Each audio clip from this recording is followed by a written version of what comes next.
Saya katakan pada ibu saya, bahkan Allah akan turunkan saat di dunia. Ayah saya meninggal saat saya masuk pesantren, dan baiknya saya rasakan luar biasa. Beliau mengajar di musalla kecil dulu, sekarang jadi masjid. Itu saya selalu di bawah. Beliau mengajar, saya tidur. Sekarang gantian, saya mengajar, beliau tidur. Dan kadang dipangku, gendong sampai pulang. Saya pernah sengaja pura-pura tidur untuk ingin tahu apa yang dikerjakan ayah saya di jalan.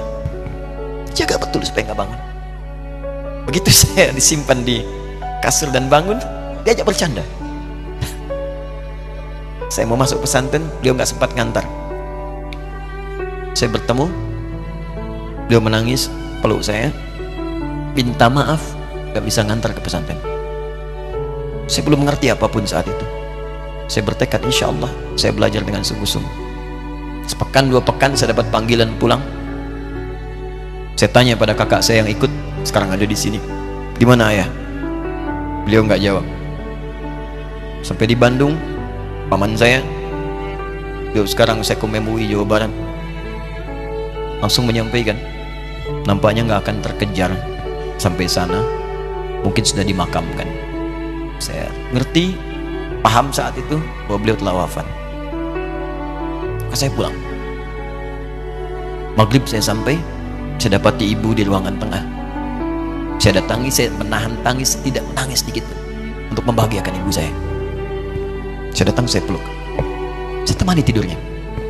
Itu pertemuan saya dengan ayah saya terakhir di mimpi. Saya bermimpi melihat sudah pakai kemeja, tersenyum, mendadahi saya. Sudah. Besoknya saya cari ke kamar, ternyata Allahu Akbar, apa yang selama ini saya pelajari di pesantren, kitabnya sudah ada di kamar semua, sudah disiapkan. Saya menangis saat itu. Saya bawa mushaf. Jadi bapak saya, ayah saya, itu bajunya pun saat wafat dibagikan kepada sahabat-sahabatnya. Bajunya, kitab-kitab ini dibagikan. Ibu saya menunjukkan kemudian ada jam yang nanti nak pakai. Saya bilang simpanlah. Saya bawa mushaf. Dengan mushaf itu saya duduk di ruangan tengah, saya menghadap ke kiblat dan saya mohon kepada Allah, ya Allah, saya tak punya kemampuan lagi membahagiakan ayah saya saat hidup di dunia, tapi mohon jadikan setiap huruf dalam Al-Quran ini, ya Allah, pahalanya mengalir untuk ayah saya. Begitu saya bacakan saat itu, tak bisa saya berhenti, dan tiba-tiba langsung masuk ayatnya, artinya, posisinya, nomornya, gak pernah berhenti, masuk. Saya bertekad ingin berbuat baik. Puncaknya saya sekolah, ibu, ya Allah, saya ingin berbakti pada ibunda saya. Anda tahu apa yang terjadi? Demi Allah saya katakan, ketika Anda bersabar, ibu saya, bu, pak, itu krisis 97 Pak. Waktu krisis saya masuk pesantren, saya diberikan sempurna bekal seperti anak-anak lain. Rupanya ibu saya sudah tanya kepada santi-santi, orang tuanya, berapa bekal Anda kasihkan? Dikasih yang paling tinggi itu dikasihkan pada kami tiap bulan. Saya terima. Satu kali libur saya pulang dari jauh, ibu saya tersenyum melihat sedang timur pakaian lihat saya. Begitu saya tiba, kaget saya. Kok pakaian ibu saya, pakaiannya nggak cocok dipakai gitu. Ini bukan pakaian ibu saya, kayak kain pel lah kalau sekarang.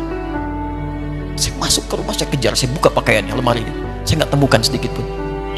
Saya kejar kakak saya, dia sudah siapkan makan. Kak perempuan kami yang kedua, mana pakaian ibu saya?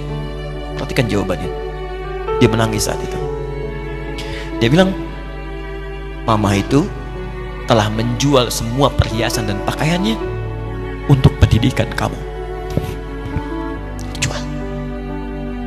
Untuk kita katanya. Jual. Dan bertahan dengan 150.000 per bulan saat krisis. Jadi rupanya ibu saya itu makan nasi sehari cuma sekali. Beliau mengajar. Di berangkat sekolah itu cuma makan pisang, minum kopi, makan nasinya malam. Saya bilang, ya Allah, saya akan ganti baju ibu saya dengan kain ihram dan saya ganting tangannya di Masjidil Haram. Itu apa yang terjadi? Begitu saya kuliah di Libya, alhamdulillah, saya berangkat, saya mulai mengajar, saya serius belajar. Saat itu kemudian Allah mulai berikan jalan. Saya ingin sungguh-sungguh. Malam saya bangun, saya sholat, saya belajar, saya menghafal Quran, saya belajar riwayat Quran. Sampai puncaknya tiba. Saya ditugaskan pemerintah Indonesia saat itu untuk jadi petugas haji di Mekah. Saya telepon ibu saya. Saya bilang, Ma, saya insya Allah akan haji 2010. Saya telepon Februari saat itu. Saya dengar suara, terbayang wajahnya, indah, senyuman, bahagia. Alhamdulillah, nak. Kapan berangkat? Tahun ini insya Allah. Saya bilang, dan saya tidak akan pernah berangkat kecuali mama pun akan berangkat. Terdengar nada pesimis tapi senyum. Dari mana katanya? Allah akan kasih, saya bilang. Saya sedang bekerja berusaha karena Allah, mustahil Allah akan sia-siakan gitu.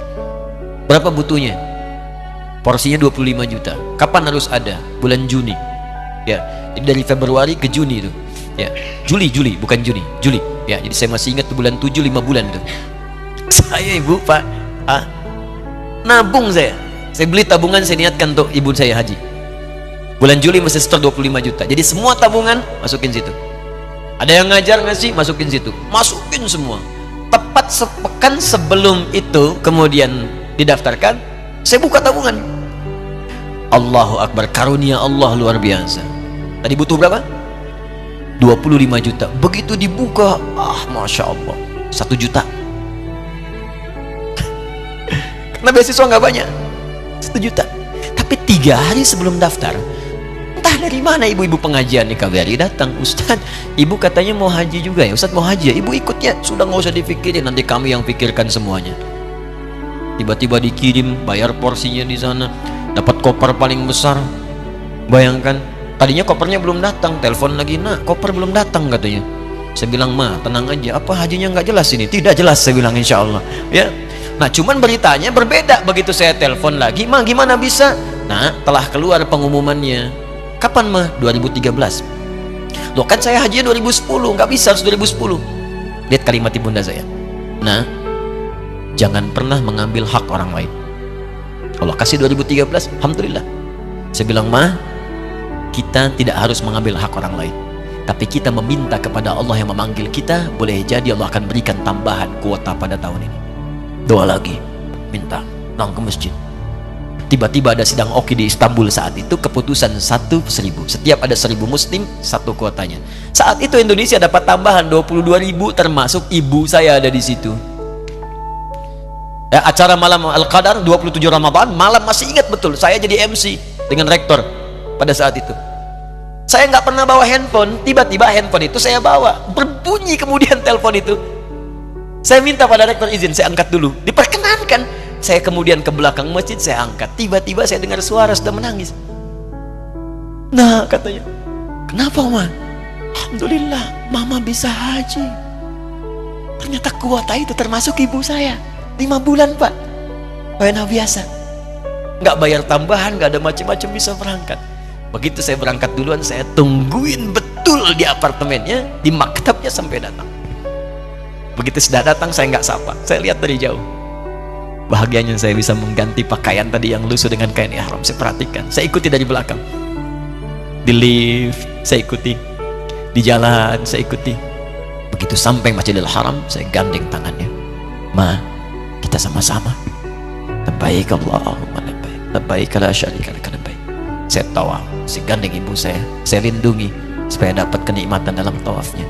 Begitu saya rasakan bagaimana Sayyidah Hajar bekerja keras untuk Ismail. Saya balas di situ, saya gandeng tangan yang kanan. Saya minta pada Allah, muliakan ibu saya, ya Allah, muliakan ibu saya, muliakan, berikan saya kesempatan membahagiakannya. Cuman yang kanan digandeng, yang kiri kosong, karena sudah tidak ada. Jadi ketika Anda belajar pun untuk menjadi ulama, Allah akan muliakan Anda. Orang tua Anda akan dapat bagiannya. Yang hafal Quran itu Musa, yang bisa haji bapak ibunya. Kemarin saya jadi Amirul Hajj dari kedutaan Saudi berangkat, membawa 350 orang rombongan.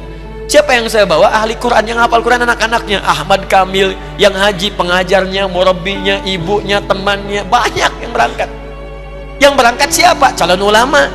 Dia jadi ulama itu, jangankan sudah jadi, kalau benar caranya, baru bergerak pun Allah pasti akan jaga. Kalau benar caranya.